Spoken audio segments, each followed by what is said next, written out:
The Philadelphia Eagles have improved to a stellar 12-1 after beating down the New York Giants at MetLife Stadium and are the first team this season to punch their ticket to the playoffs. What's going on, guys? Appreciate you for tuning into this episode of the EPA podcast right here on BGN Radio. Be sure to subscribe to Bleeding Green Nation on all pod platforms so you don't miss a single episode of all the shows that they have going on. I'm your host, as always, every week, Victor Williams. You can follow me on all social platforms at the Philly Pod. Do the same for my co-host, my right-hand man on this show. You can follow him on Twitter at half_TPL. He is Shane Haff. Boy, where do we even go from here? Because, well, for one, Michael Parsons has given us bulletin board material for Christmas Eve. But before we even get to that point, the Eagles, like I mentioned, 12-1, first team to clinch a playoff berth. Headed to Chicago to face a player that a lot of people watch, and then they watch Jalen Hurts and they say maybe he can become this kind of player if we build the right system around him in Justin Fields. But man, to be 12-1 for everybody who was screaming that Washington gave everybody the blueprint. Now the Eagles are frauds and they're exposed. If you can't, I said this on my show earlier in the week, if you can't follow that same blueprint with Jonathan Taylor and Derrick Henry and Saquon Barkley, then that's not a very good blueprint. I think you're going to need a new one to try and beat the Eagles. But man, 12-1, it doesn't get much better than this for the Eagles right now.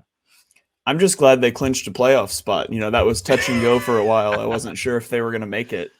After the Washington game, when all the blueprint talk was out there, I said that if the blueprint is converting like a historic amount of third downs and relying on 3 fumbles, I'm fine with that being the blueprint to beat your team. And that hasn't worked out so well, like you mentioned, for some teams with really good rushing attack. In the last 3 weeks, the Eagles defense has only allowed a 26% third down conversion rate. So I don't think you want to rely on constantly getting to third downs and converting against this defense.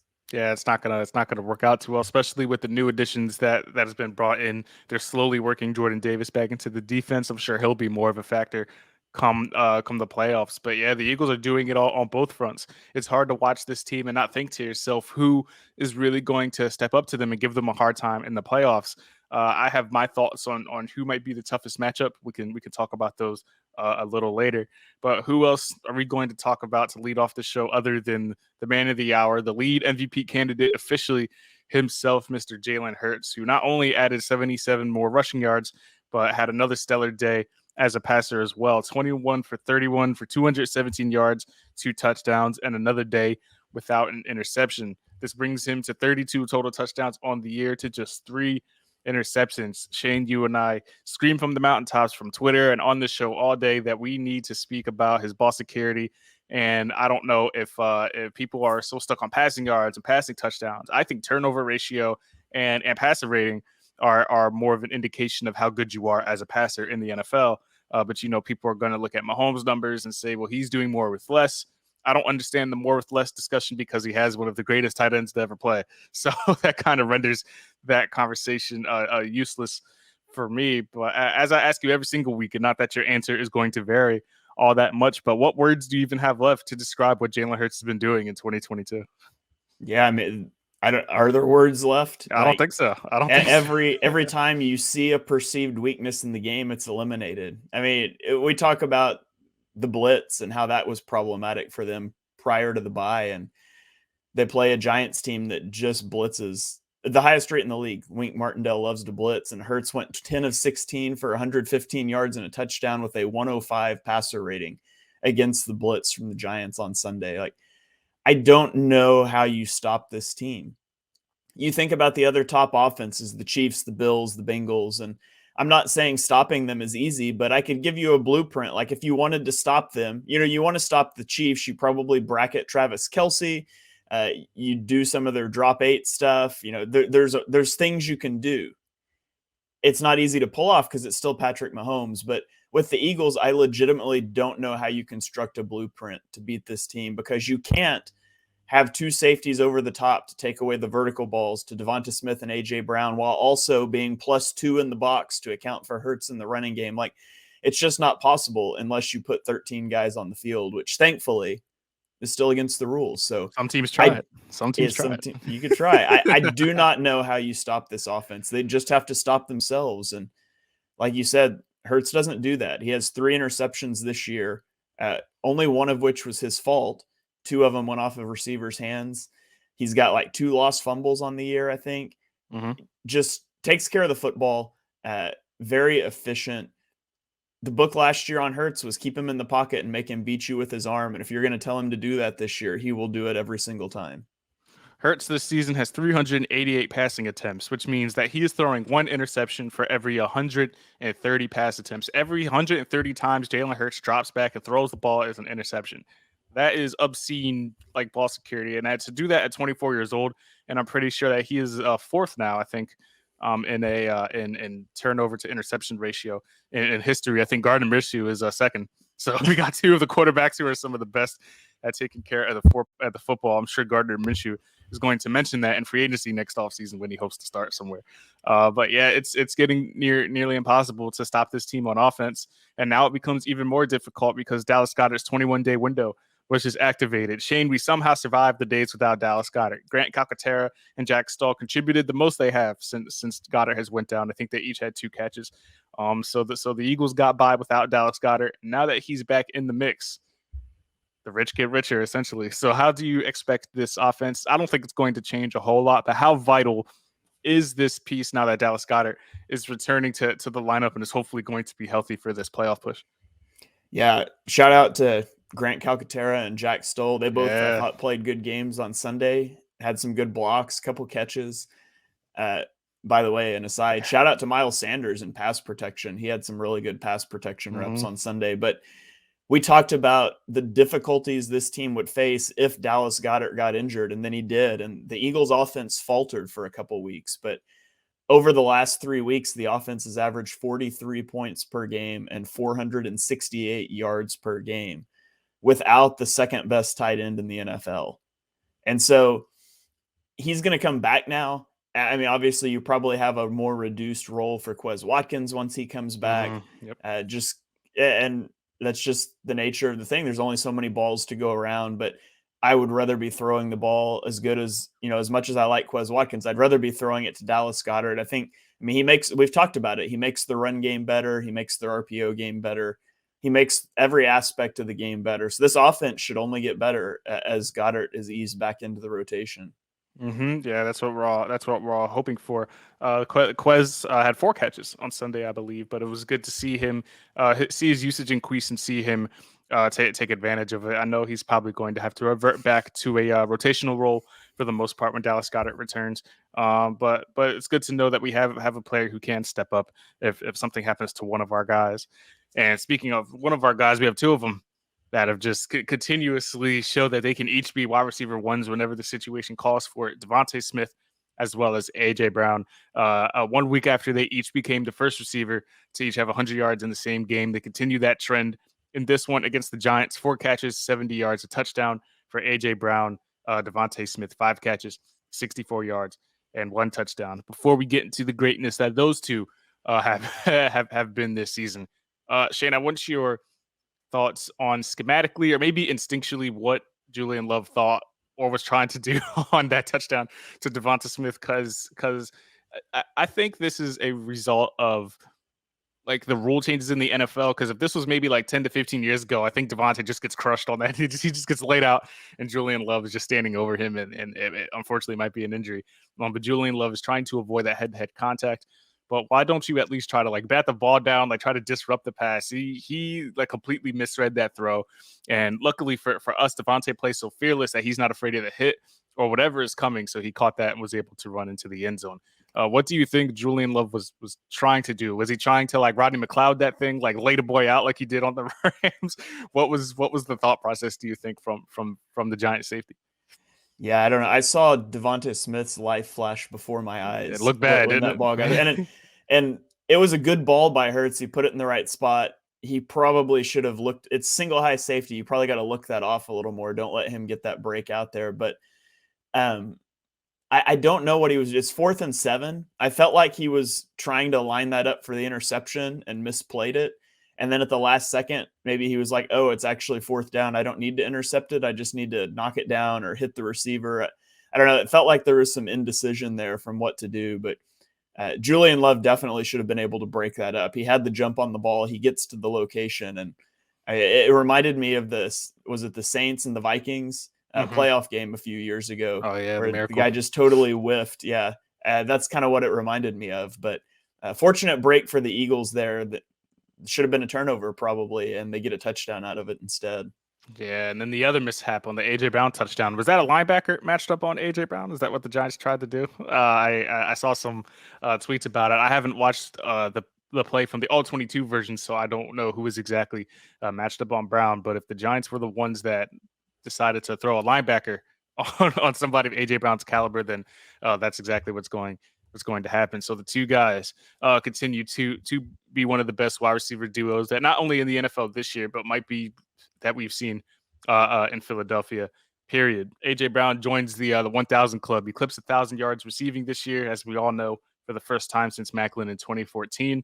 A lot of milestones since 2014 were clinched in this game. Another guy was Miles Sanders, who joined the 1K club as well. First time in his career, first time since McCoy in 2014. Shane, I don't know what your stance was prior to the year, because we weren't obviously doing the show prior to the year, on Miles Sanders and what you thought of him and what you were hoping for coming into the year. But has he surpassed your expectations? Is he a guy that you are interested in bringing back? Because I know the Todd McShays of the world, for whatever reason, think that we're going to pay Bijan Robinson as a rookie more than what Miles Sanders would cost. But your thoughts on what Miles has been this year, and if you think that after a season like this, the Eagles would be interested in trying to re-sign him or extend him rather. Yeah, I was never the biggest Miles Sanders guy. He's definitely exceeded my expectations this season. I've said before, I think he's got the easiest job in the NFL because two things make a running back's job easier. One is having an elite run blocking offensive line, which the Eagles certainly have. The other is having a mobile quarterback. Mobile quarterbacks make your running back so much more effective as well. So he does have an easier job, but he's been impressive with his vision and his decisiveness running. And I mentioned earlier, even his pass blocking, that's been a weakness of his. He still hasn't been very involved in like the passing game, but Sanders has played really well. I still probably wouldn't re-sign him. And it's not because I don't like Sanders as a player. It's just, I don't want to commit much cap. Like somebody on Twitter was talking about, what if they signed him to $10 million a year? As like, that's the sixth highest paid running back in the NFL. Like with so many guys to pay, I would much rather focus on keeping some other pieces. Now there's a lot of guys hitting free agency at running back this year. So maybe that drives the market down. Like I would love to have Sanders back. I just probably wouldn't pay him big money to see that happen. Yeah, I think Josh Jacobs leads that camp. Free agents, you got Kareem Hunt in the mix. You got David Montgomery in the mix. You got some names out there. And maybe it'll be so saturated that it's going to bring down these prices because teams can just say, well, if we don't sign you, we can go sign one of the other 10 running backs that are in free agency. So maybe Miles will take a deal to stay in Philadelphia.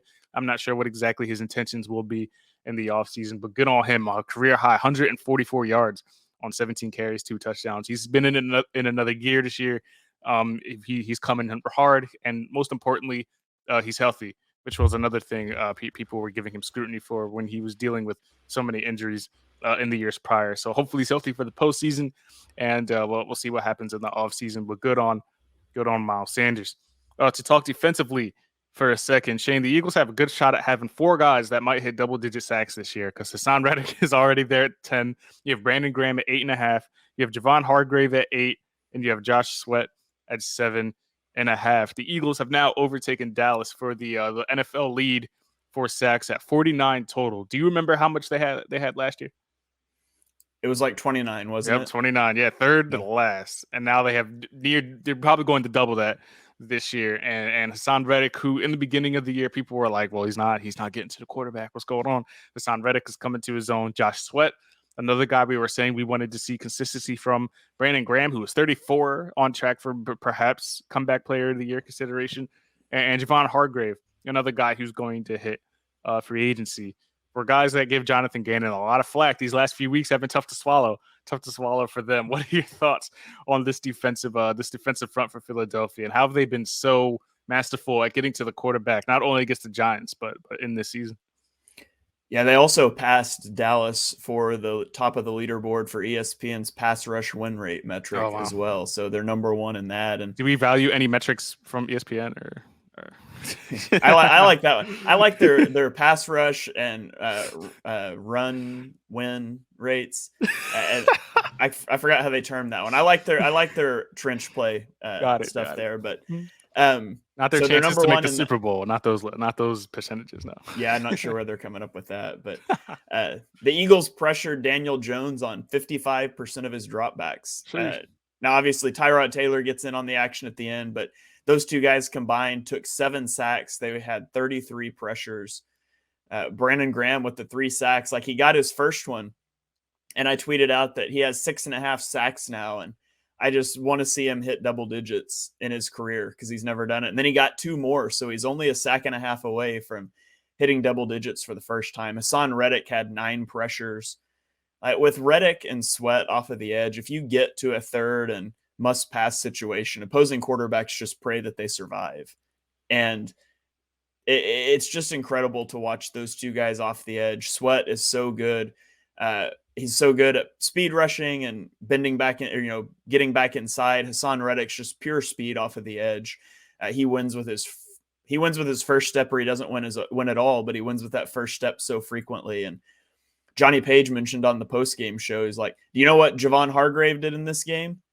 He didn't even have a tackle, and nobody even noticed, because that's how good this pass rush, this front seven is playing. Fletcher Cox in a lesser role now, being able to just rush the passer, is coming alive. Brandon Graham, they've managed his snaps so well. The pass rush is for real, and it's pass rush and coverage work together. Part of the reason the pass rush couldn't get home last year was because the coverage stunk.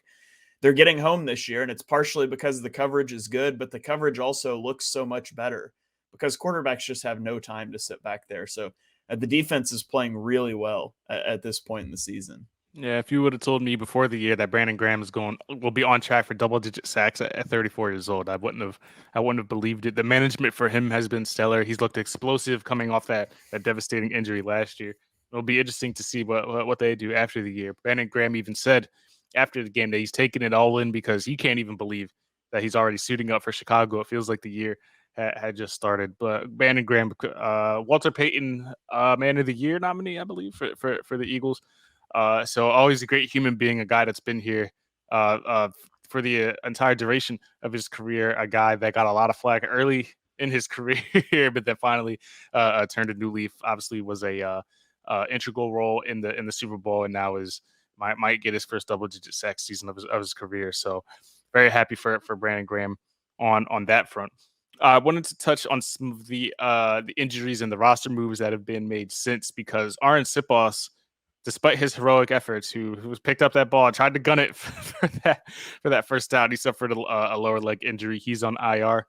The Eagles have since brought in Brett Kern from a former Tennessee Titan to handle punts. He seemed like he was a good option. When I had heard that the Eagles had signed him, I was wondering why he was even available in the first place. But it's not like punters are a sought-after prospect in Week 15, so it makes sense. And then Reed Blankenship, who was carted off with a knee injury. The Eagles have since added Anthony Harris back to the practice squad. Anthony Harris caught on with Denver. Obviously was cut after Howie Roseman traded for C.J. Gardner-Johnson. They wanted to give Anthony Harris a fair chance to start elsewhere. He was with Denver for a little bit.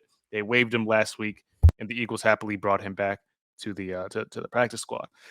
So Shane, I don't expect you to have a ton of thoughts in regards to punters, but as far as Anthony Harris, there's much debate on what does he add. Is he better than K'Von Wallace? Is he better than the potential options we would have in maybe the cross-trained Josiah Scott, who you could throw back there in certain scenarios? What's your take on bringing back the veteran who I thought was fairly decent last year? He led the secondary with 72 tackles. I wasn't sure what the whole uproar was for bringing a guy back like Anthony Harris. You're not going to find too many players who know the system and can just, pop right in and play in Week 15. Yes, I've seen people asking, is Anthony Harris, he's not even good. And the thing is that being good isn't the bar. Being better than K'Von Wallace is the bar, and that's a significantly lower bar. Wallace has been awful this season. Abysmal. He was awful last week when he had to come in. He's just not a good football player. And so would I rather have Anthony Harris back there than K'Von Wallace? Yeah, I don't think Harris was great last year. He was fine. He's a replacement level player maybe. maybe slightly below that. But as far as things you're going to go sign off the street in week 15, that's about as good as it's going to get. I did wonder if they would put Josiah Scott at safety. He cross-trained there a little bit now that Avonte Maddox is back. And they may still do that. I don't know what their plans are, but anything that gets K'Von Wallace off the field defensively, I think is a good move for the team. So regardless of what Harris is able to give you, I feel better about him back there than Wallace. Yeah, I think anybody that we can watch back there instead of K'Von Wallace is that's why we saw Anthony Harris. We've seen him play already. We know that he knows Jonathan Gannon's system. He basically ran with the first team defense all throughout training camp until CJ was brought here. So he knows how to play alongside Marcus Epps. Right now, the only healthy safeties are Epps and Wallace, unless Harris gets called up. So when you have Blankenship on IR and CJ obviously can't come back into the Saints game, you're not gonna do much better than that. So I was just intrigued on why I saw the uproar for bringing the guy back like Anthony Harris. He had no option at this point. You need the depth. Is where we're at here. Any final points you wanna hit on as far as this Eagles and Giants game? Obviously, Jalen Hurts surpassing Patrick Mahomes in the odds. According to the sports books, he's now the odds-on favorite for MVP award. It's essentially a two-man race because the third guy behind them now is Joe Burrow. So Tua, after that ridiculous Sunday night game, and Josh Allen, they've fallen off. So it's essentially a two-man race for MVP now. Any final points you want to make on their dominating win over the Giants on Sunday? Yeah, one of the things that the Eagles have just been so good at this year is their early down success rate, like what they're able to do on first and second down. I was playing around with models and numbers earlier this week, and I tweeted this out, but the Eagles' early down EPA, so that their estimated points added, it's 28% higher than second place. So on early downs, they're 28% better than the second best team in the NFL. And if you look just at their rushing EPA, it's nearly 500% better than second place. Like, you put that number in and you get 500% difference, and you want to double check your math and make sure you didn't screw something up. And I didn't. Like, the Eagles are so good running the ball on early downs. They're so good in general on early downs, and it sets up easy, it sets up not even getting to third downs, which obviously makes it better. You look at a team like the Chargers, and their whole offense is like predicated on let's get to 3rd and 3 and then convert it. And the Eagles just don't even get to third down because they're so good on early downs, and it gives them so much margin. Like, we saw some drop passes in this game, and they just have that margin because they're so explosive. They're such a good football team offensively. There's a little bit of a cyclical nature to the NFL. Teams play really well. They start to struggle. You look at the Bills, like, they lit the world on fire at the start of the year, and they've struggled the last few weeks. The way the Eagles are playing right now, I don't think there's a team in the NFL that can beat them. The trick at this point becomes sustaining that over the next 4 weeks of the regular season.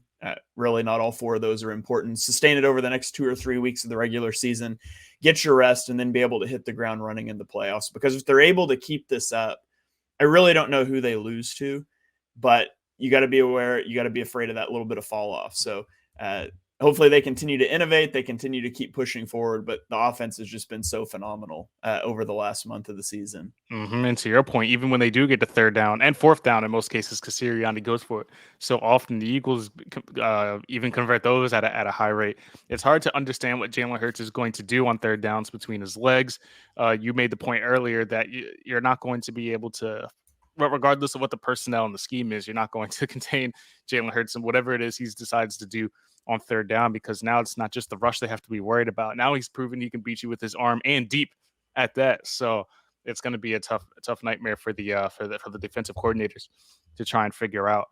Before we go to breaks, since you brought it up, we were thinking about teams that could probably give the Eagles a hard time in the playoffs. Before last week, I was saying, like, man, it's probably Dallas who might be like the second best team in the NFC. Like, even thinking about the possibility of the Eagles-Dallas NFC Championship game is mind-boggling to even consider. But man, I don't know if you've been watching Brock Purdy, but this 49ers squad ain't nothing to slouch at. I don't know how longer this like Linsanity run of Brock Purdy is going to last. I don't know if this is just catching lightning in a bottle and he'll fall off and play like a backup quarterback. But he's making some throws out there that not a lot of guys can make. Certainly Jimmy G's not making. So you got Trey Lance on the sidelines watching him like, oh man, I don't only have to worry about Jimmy G now. Now this guy Brock can play a little bit too.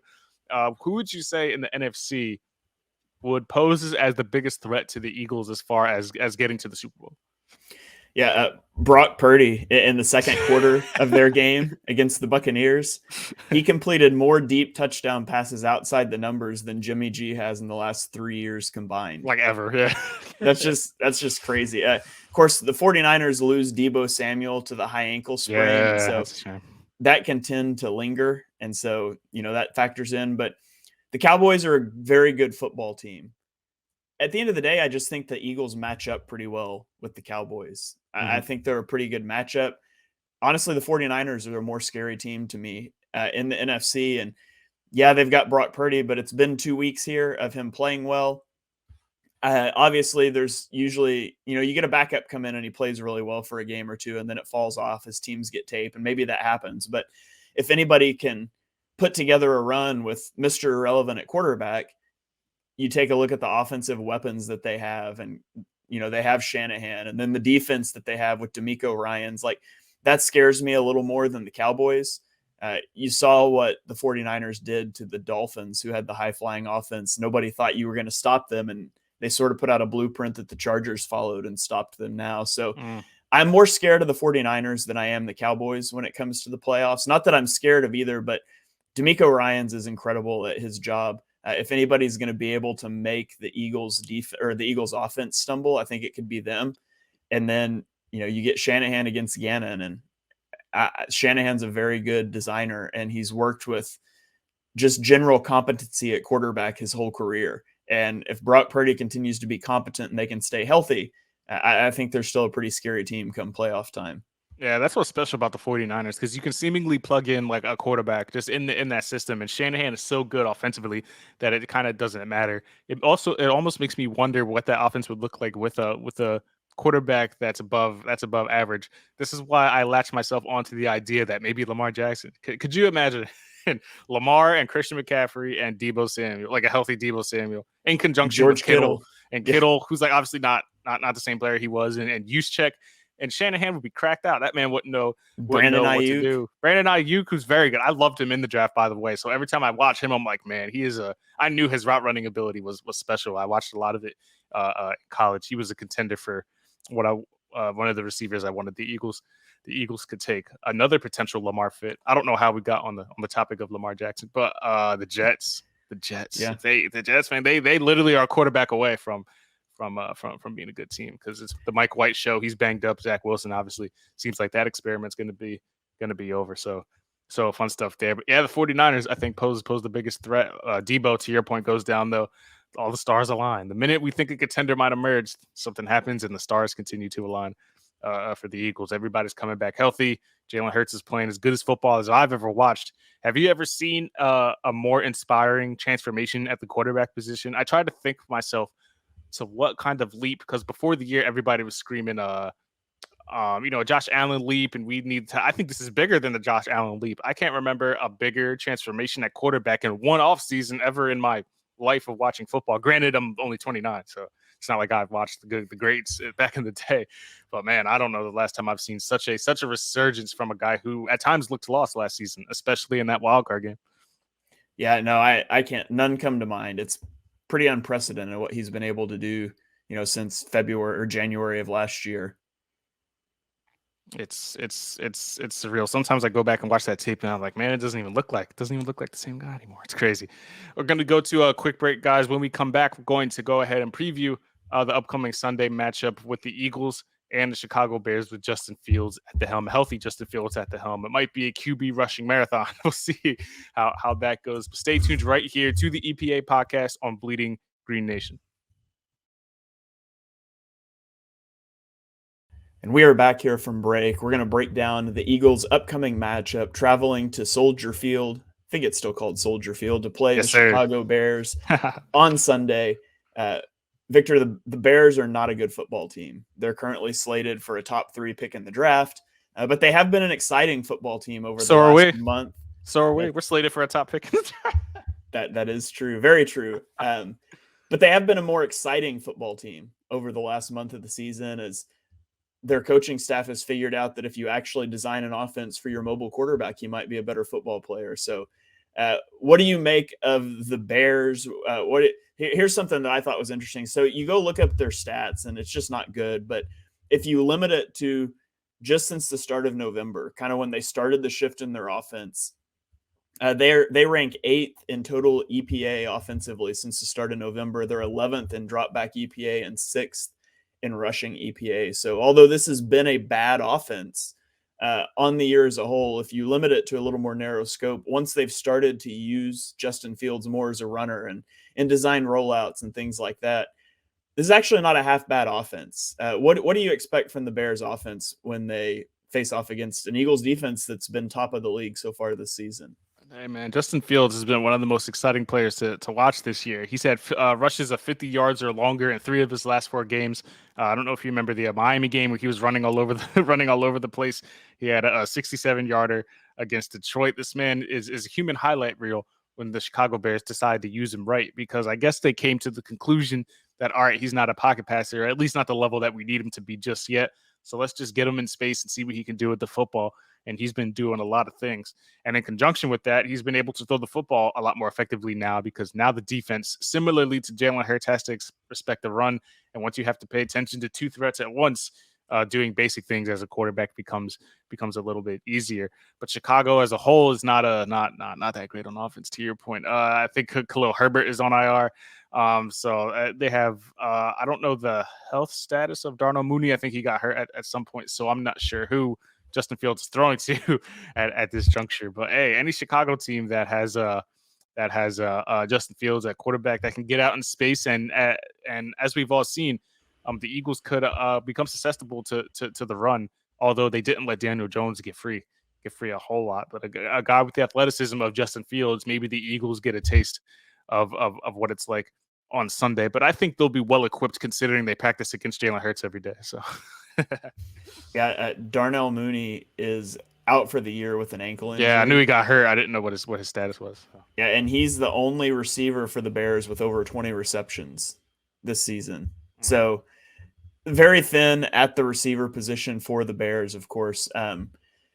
But it's all about Justin Fields. It's about what he is able to do on the ground with his legs. The Bears lean into that. They run a lot of, as you would expect, they do a lot of play action, a lot of designed rollouts. They're top 5 in the league on both play action passes and utilizing designed rollouts. They have very good success rates when using those. So it's going to be really important for the Eagles as they pass rush to stay in lanes, maintain integrity. Like they've been used to pinning their ears back and going to get the passer. And I'm not saying they should stop doing that, but there's got to be a little more cautiousness, because you don't want to let him get loose. I've heard people say, you should spy on Justin Herbert, or not Justin Herbert. You should spy on Justin Fields. And I'm here to tell you, there is not a linebacker in the NFL that can spy on Justin Fields and make it work consistently. He's the most athletic. In my opinion, Justin Fields is the best runner at the quarterback position in the NFL. He's better than Lamar at that. He's so dynamic with the ball in his hands. I mean, he's essentially like a running back once the ball is in his hands and he's downfield. So not that he can't throw nice deep balls. He's done it. He just doesn't have the best receivers to work about. Threat number 1 in this game is him running the ball. Yeah, I'm looking at I pulled up his receivers now. So we got Dante Pettis. We got Chase Claypool when he's only been there for 5 games. And we got, I don't know how to say this guy's name. St. Brown, starts with an E. Equanimous St. Brown. Yeah, there you go. Yep, he's there. So as far as the season, St. Brown, 17 catches, 280 yards, 1 touchdown. Pettis, 14 catches, 202 yards, 2 touchdowns. Chase Claypool during his Chicago tenure, 12 catches, 111 yards, 0 touchdowns. So those are like this is what it felt like to be an Eagles fan. If you're a Chicago fan looking at these numbers, welcome to the world of Eagles fandom prior to this season, or prior to the Devontae Smith days, because this is exactly what it is. So as far as managing those receivers, obviously Darius Slay and James Bradbury are much well equipped for that task of containing those guys. But to your point, yeah, it's going to be the Justin Fields show. If he's gonna have to make some things happen to keep Chicago remotely competitive in this game. The only thing that might go in Chicago's favor is that the Eagles may know, not that this team ever looks ahead to anything, but maybe the Eagles know that, like, regardless of what happens in this game, we clinch the NFC East if we beat Dallas next week. So maybe, like, the Eagles will be slightly unprepared, like, but we know how this team is. So I don't even think that'll be the case. But yeah, this Chicago team, at least offensively, that doesn't pose a whole lot of threats for the defense. Yeah, on the flip side, they can still clinch the NFC East if they win their 3 games and lose the Dallas game. So yeah, that's still gives them some margin there. We know they'll play the Saints game because they're incentivized for that pick. So we know they're going to at least try in the Saints game. So. Yeah, and he holds the ball. Justin Fields holds the ball forever. He's got a time to throw of 3.12 seconds this season, which is the longest in the NFL. The only other player over 3 seconds is Zach Wilson. So he's going to hold the ball. He's going to try to extend plays and buy time, and it's going to give the Eagles pass rush an opportunity to get home. But one of the things you don't want to do, I think, against Fields is you don't want to blitz. His passer rating jumps from 77.8 to 103.7 when he's blitzed. And he's not the kind of guy that you want to flush out of the pocket. When you blitz, all of a sudden you start to lose gap integrity and you've got less guys with eyes on the quarterback. And so I don't think you see a blitz heavy game from Gannon here. But the most important thing, in my opinion, the Eagles can do is they just need to win early downs. If you can take play action away from Fields, he's so much better when utilizing play action. His yards per attempt rises. His touchdown to interception ratio is twice as good. His passer rating jumps like 20 points. If you can get them in situations where play action is not a threat because we know you're not running on 3rd and 12. I mean, you might scramble, but it's not a run play. It's not a designed run, at least. Yeah, it's not a designed run. All of a sudden you get in an advantageous situation. So although their offense has been decent over the last 5 or 6 weeks, I think this is a matchup that the Eagles should dominate. They should dominate the Bears defense. Yeah, they should. Across the board, the Bears defense is quite literally terrible. They are what is the numbers here? They have the 32nd ranked defense overall per DVOA. You're a big DVOA guy, so you'll like that. 31st against the pass, 29th against the run. They are 31st against the pass, 29 against the run, and literally have no experience in the secondary. And they have a league worst 16 sacks. League worst 16 sacks. And this is a team that gave up Robert Quinn, who hasn't done anything for us. So when you it's bad. Like we talk about the Eagles pick your poison offense. I think the Eagles will literally be able to do whatever they want. If they want to throw it, they can. If they want to run it, they can. They can just probably do both. So it's going to be tough competitively. The only way Chicago is going to stay competitive is a shootout offensively. If they can stay in this game 35-28, maybe it might be a chance for them to win it. But I just think the Eagles steamroll this team and it's on to Dallas on Christmas Eve. Yeah, since the start of November, their defense is dead last in EPA. They're dead last in drop back EPA, and they're nearly double the second to worst team. So like they're twice as bad as the second worst pass defense in the NFL. Yeah, it's just incredible. Chicago and then everyone incompetent. Yeah. Here's some fun stats for you. Safety, Jaquan Brisker. I like him. Penn State guy, right? Yeah, Penn State guy. He is tied for the most sacks on the Bears. Hell yeah. 3 sacks. It's my guy right there. He's rushed the passer 20 times, and he's tied for the team lead in sacks. You want to take a guess at who ranks 3rd for the Bears in pressures this season? Well, it can't be the player, so it's not Quinn because he's not there anymore. It can't be the other guy that left. It is Quinn. Oh, it's Quinn? He's been gone for like a month and a half, and he's still number 3 for the Bears in pressures this season. Oh, my goodness. Like you mentioned, they do not have a pass rush. I mean, in 2 of the last 3 weeks, they've allowed 27 points to the Marcus Mariota-led Falcons and 31 points to the Mike White-led Jets in 2 of the last 3 weeks. It's a bad defense. I've heard, I'm not sure on this, I heard there might be some snow in the forecast, so that could definitely, I wouldn't say favor the Bears. It would be nice for the Bears if it took the teeth out of the Eagles' passing defense, whereas the Bears don't have as much of a passing offense that the Eagles have to worry about. So I guess it slightly favors them, but the Eagles are the best running team in the league. You want to force them to run more, like they can win either way. But if there's not snow, if it's not just an awful weather game, this should be another Jalen Hurts 400 yards, get him out at the beginning of the fourth quarter sort of performance. Yeah, I was about to say, you're telling me Jalen Hurts is gonna be benched in the fourth quarter for a third game in a row. When was the last time starters got pulled 3 games in a row? Has this ever happened in the NFL? I need to go back in the encyclopedia. NFL teams don't hardly ever pull starters. I Right. mean, it just doesn't happen very often. And so to happen 2 weeks in a row, maybe 3 weeks in a row, I don't know. I don't have any idea on that. For Jalen Hurts to lead MVP conversation with the stats he has when he doesn't play in the fourth quarter in a lot of these games, it is wild. As far as the weather, Patrick Mahomes is obviously a better leader. He doesn't leave his team in the fourth quarter. He plays the whole game. I think ESPN wrote that article, right? Yep. He doesn't care if he's up 50. You're not taking me out, coach. You're not taking me out. Also doesn't take as many hits as Jalen Hurts either. So that is that. You brought up the weather. It looks like gusts of 21 miles per hour are expected. Don't know about snow, but I think the one area that could affect it if weather is not favorable to special teams, but the one team or the one area that can kind of lack for the Eagles. They've been good in recent weeks, but now you have a new punter to worry about, which means a new holder, because Clay did say that it's not going to be Britton Covey moving forward, despite his commendable efforts. Yeah, yesterday he said it's not going to be Covey moving forward. So I assume Kern is going to be the guy. So now they have new mechanics to work through, and they have a new whole special teams operation they got to get down pat before the postseason. Because I'm telling you, you don't want to ask Tony Romo, you don't want to botch field goal snap to end your postseason. So no, you don't.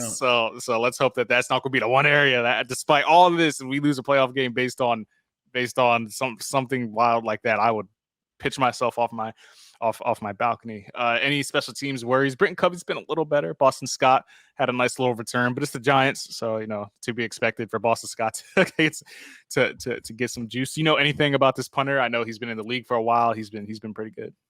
Yeah, I mean he's punter. He's a punter. Yeah, we don't. I don't. I do watch a lot of film. I don't watch much special. You don't watch punter film? No punter film. No coffin corners. No. And I know people they're excited about the return game, and the return game's been good the last 2 weeks. Covey's done well on punts. Scott's done well on kickoffs. That was never the aspect of special teams that really concerned me too much. When your offense is so good, what is the difference in 10 yards on that? What has always concerned me is the negative plays with special teams. And even in the Giants game, the Eagles get the punt blocked, and it sets up the touchdown to make it 21-7. And it doesn't matter because it's the Giants. But those are the types of things that I'm concerned with special teams wise. Hopefully they can smooth those things out. I'm surprised actually that Covey is not going to be the holder. Usually you're going to have you have a contingency plan for holder. I'm surprised they're not going to roll with Covey moving forward instead of just integrating Kern. So, hopefully that goes well. This game shouldn't come down to a field goal, but you want to have all those mechanics down before Christmas Eve. Yeah, his quote, they asked him, is Covey going to continue as the Eagles holder? Michael Clay said, "Oh no." So I guess he wasn't impressed. I thought he did a good job. I mean, and good on Jake Elliott for punting. That was not bad punts. He had some. I remember him doing that a year or two ago. He had a punt too. Jake Elliott, versatile guy.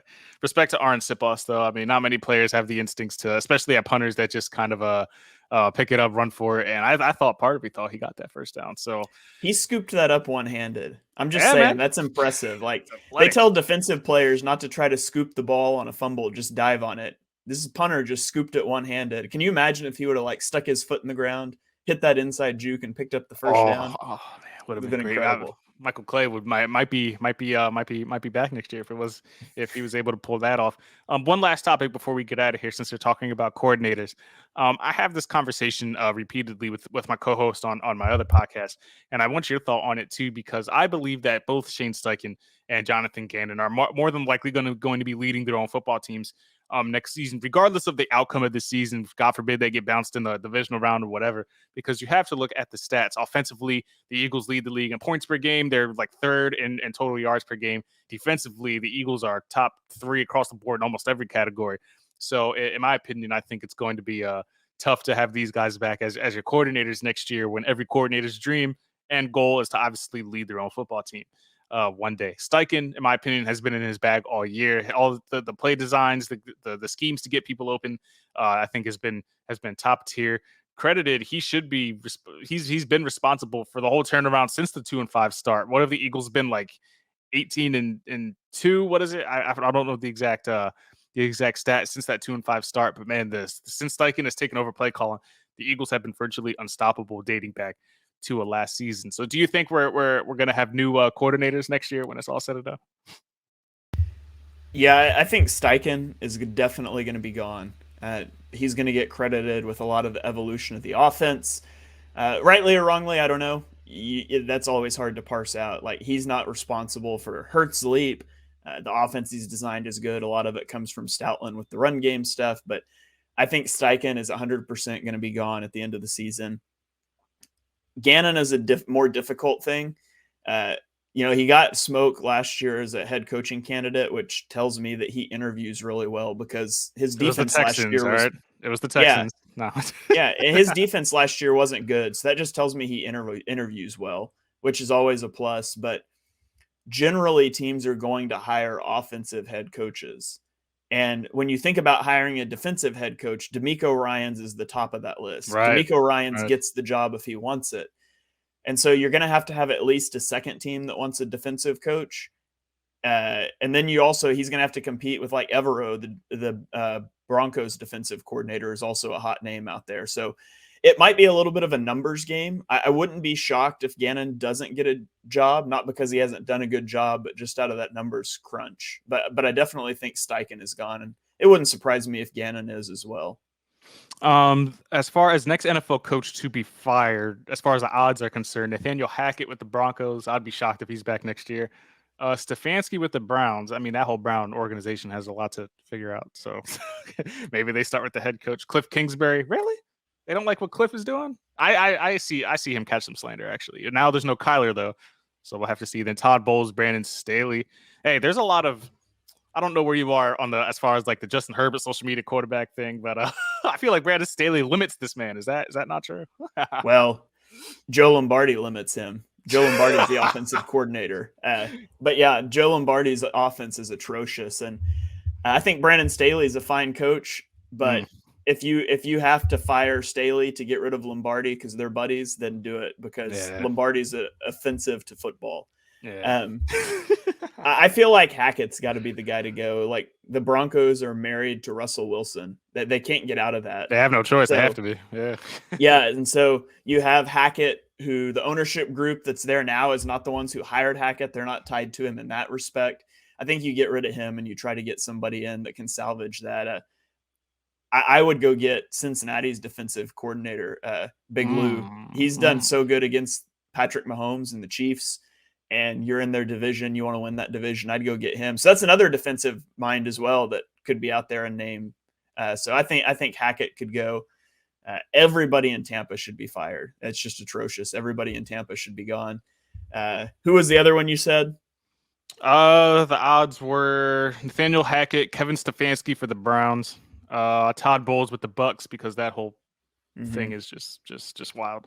And then you got Lovie Smith with the Texans, and then Dennis Allen with the Saints, because I guess the Sean Payton stuff doesn't go away, so that is what it is. So maybe Jonathan Gannon, coach of the Denver Broncos next year. We'll see. Jonathan Gannon leading Russell Wilson. Yeah, wow, that'll be. It would be hilarious if they fired Vic Fangio to hire and then fire Nathaniel Hackett and then go hire Jonathan Gannon, who is a Fangio disciple. That would be hilarious. That'd be something. Fangio was a consultant with whatever the Eagles were doing in the summer anyway, so that'd be a lot of connections to be made there. Any final points you want to hit on before we wrap this up? Eagles 12-1. They dominate on both sides of the ball. Let us all pray that special teams isn't the culprit of a loss in the postseason. Anything else you want to touch on?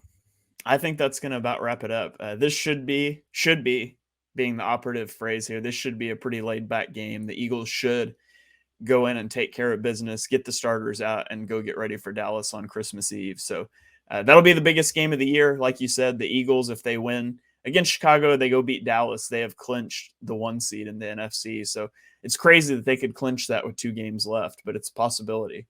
Yeah, it is wild stuff.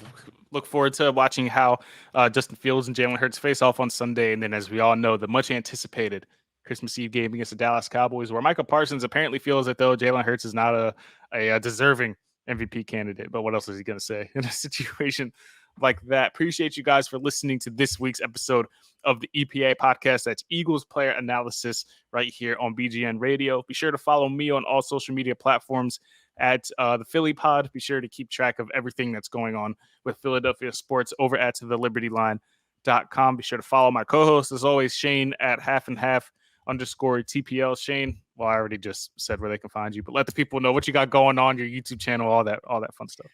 Yeah, you can follow me on YouTube as well at Shane Haff NFL.